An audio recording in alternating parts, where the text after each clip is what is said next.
Hola a todos. Qué verdadero escándalo y terremoto político el que ha acontecido esta última semana.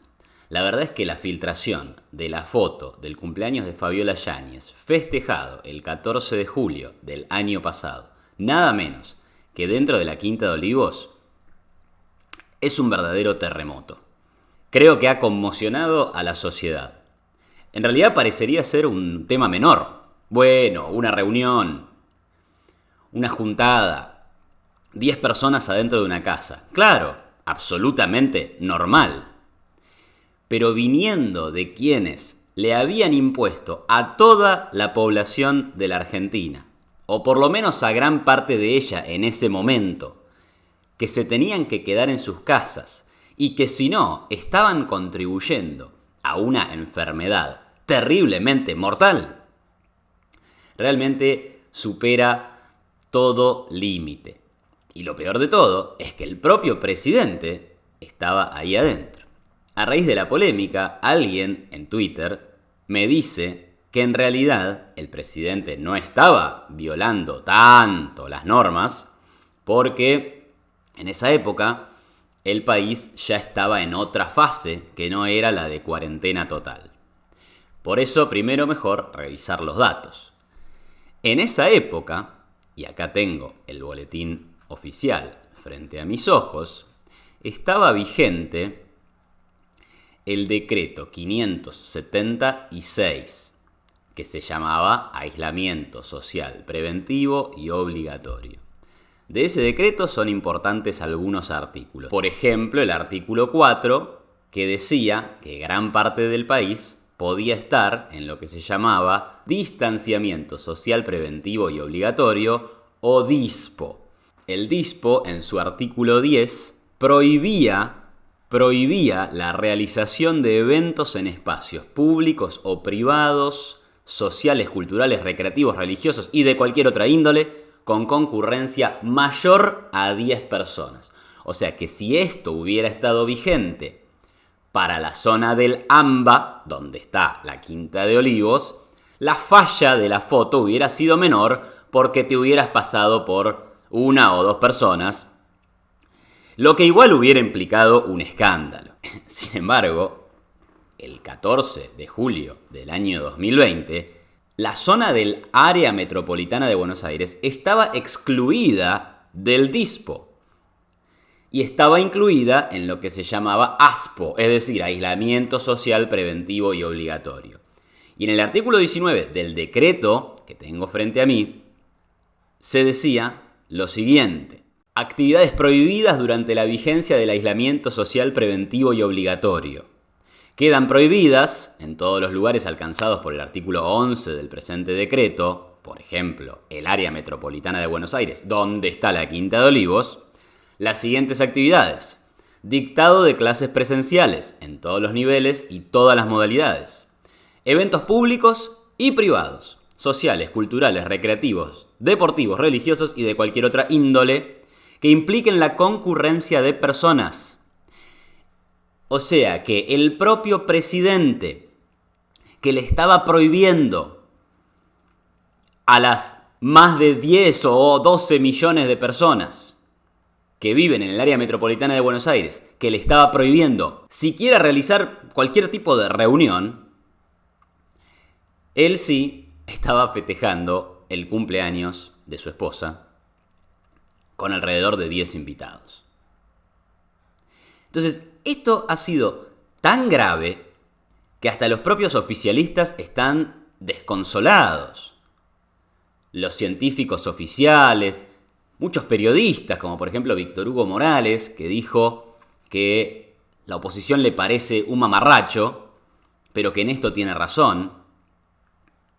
Ayer escuchaba el programa de Agustín Datelis, nada menos que uno de los principales economistas del kirchnerismo durante muchos años, que ahora tiene un programa de televisión en Crónica TV, y realmente parecía Luis Majul por las cosas que decía sobre esta situación. Invitó, de hecho, a un abogado constitucionalista para hablar de la posibilidad del juicio político. al presidente. Y este abogado constitucionalista le decía que el presidente sí debería presentarse frente a la justicia y hacer una defensa de su situación. También estaba María Rashid, una representante del Frente de Todos, quien decía que esto había sido un error inadmisible y que obviamente debilitaba la conexión entre el presidente y sus propios votantes. Ahora, después hubo algunas reacciones que vale la pena mencionar. Por ejemplo, Santiago Cafiero, jefe de gabinete, dijo en un momento que esto había sido un error. Lo mismo hizo el propio presidente Alberto Fernández, decir que esto había sido un error. Ahora, perdónenme, ¿es un error o es un delito? Porque a mí me corren en las redes sociales con que cualquiera que violara las cuarentenas o las normas dispuestas por el gobierno para enfrentar al microbio de Wuhan caben dentro de la figura del Código Penal que castiga a quienes difunden una epidemia. Entonces, discúlpenme, ¿me equivoqué o voy a la justicia? Por supuesto, para mí las medidas son tan desproporcionadas que ni deberían existir. Y obviamente que voy a justificar a quienes las rompen.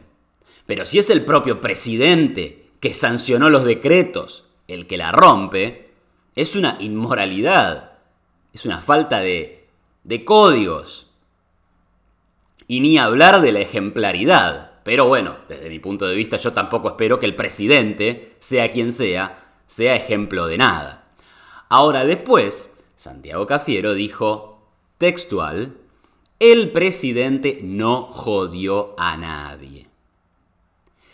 Pero pónganse de acuerdo, señores, porque hasta hace 4 minutos, incumplir un protocolo, o incumplir el decreto, o incumplir el aislamiento, o el distanciamiento, o lo que sea, era sinónimo de ser prácticamente un asesino.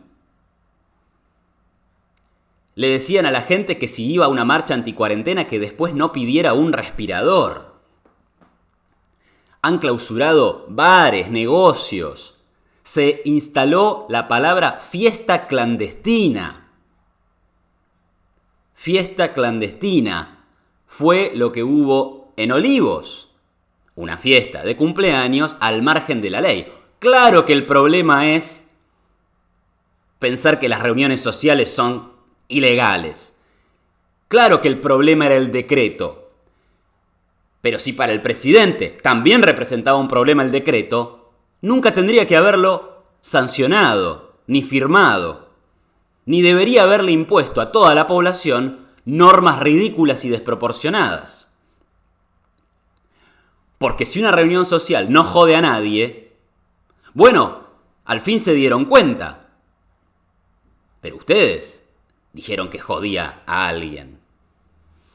Y le taladraron la cabeza a la gente que hacía vida normal, a los jóvenes que querían juntarse a tomar una cerveza, de que si hacían eso iban a matar a sus abuelos. Le sacaron la presencialidad a las escuelas. Es por esto que una pavada como una cena de cumpleaños se transforma en un acto de gravedad institucional de proporciones gigantescas. Y esto es un terremoto político, porque es obsceno el comportamiento. Entonces, el presidente no jodió a nadie. Claro, tampoco jodía a nadie el que quería ir al funeral de su tío, o la que quería juntarse con amigas también a festejar un cumpleaños. Bueno, y después vienen reacciones más simpáticas, ¿no? Por ejemplo, la periodista María Seoane, que dijo en Twitter: nadie se contagió en esa reunión de una enfermedad mortal. Pero Macri y sus secuaces nos contagió una deuda que además fugó para él y sus amigos, bla, bla, bla, bla, bla. Bueno, creo que el podio de los Apero Macri se creó de nuevo esta semana, ¿no? Pero ahora voy con eso, digamos. Lo primero que dice María Seoane es: nadie se contagió de una enfermedad mortal. Bueno, al fin parece que miraron las estadísticas. Porque claramente que el virus es potencialmente mortal, claramente tiene una tasa de letalidad muy elevada en ciertos grupos etarios de la población, pero para otros grupos implica un muy bajo riesgo de muerte. Por ejemplo, cuando hablamos de menores de 20 o de menores de 30 años, y esto está avalado por las cifras oficiales de la ciudad de Buenos Aires. Pero eran ellos los que decían que esto era tan terrible que había que cerrar toda la economía, que había que cerrarle a todo el mundo su forma de vivir, porque estaban protegiendo la vida. Bueno, y lo segundo que dice María Giovane, al hablar de que la deuda de Macri es peor que la foto, que la reunión, bueno, bienvenido, ¿no? Al fin ponen por encima del virus y por encima de la contagiosidad y por encima de la pandemia a la economía, cosa que deberían haber hecho hace mucho tiempo. Bueno, bienvenida María Giovane al grupo de los que les importa más la economía que la salud. Falsa dicotomía la que nos llevó también el kirchnerismo. Y todos los gobiernos del mundo que se plegaron a este exceso. La Cámpora también dijo lo mismo, ¿no? Bueno, la foto. Pero peor foto es la de Macri sentado con Christine Lagarde. Bienvenidos, muchachos. Claro que la economía es más importante. Ahora ni en la economía ganan, ¿eh? Porque la cantidad de empresas que cerraron durante la gestión de la pandemia fueron 1.900 por mes. Y durante la gestión de Macri, que por supuesto fue malísima, fueron 500 por mes. El 25%. El PBI con Macri cayó a un ritmo del 1% por año. Un desastre. En 4 años de gestión, un desastre, ¿eh? Pero en un año Alberto Fernández lo hizo caer 9,9% con sus medidas de protección de la salud. 9,9 contra 1. Multiplicó la caída casi en 10 veces. Sí, claro, la pandemia afectó a todo el mundo, claro que sí. Pero en Argentina el PBI cayó 3 veces lo que cayó en el mundo. Y la inflación, leía una nota esta mañana, la inflación acumulada de los primeros 6 meses es la segunda más alta de los últimos 30 años. Así que ni en la inflación estamos mejor. Ni en el dólar, que pasó de 60 a 180. O sea que ni en la economía se puede hacer la comparación. Así que encima de la foto, de la inmoralidad y del escándalo político que representa, tampoco hay mucho para mirar del otro lado. Las medidas antieconomía para supuestamente cuidar la salud generaron un desastre en la economía, peor incluso que el desastre de Macri con el déficit, la deuda y la crisis. Peor incluso que eso. Y ni siquiera pudieron ellos cumplir con las normas que le exigían a la sociedad. Esto es de una gravedad enorme. Y puertas adentro también debe estar generando un terremoto. Veremos cómo sigue la película, pero no podía dejar de hacer un comentario sobre este tema tan relevante para la actualidad política argentina.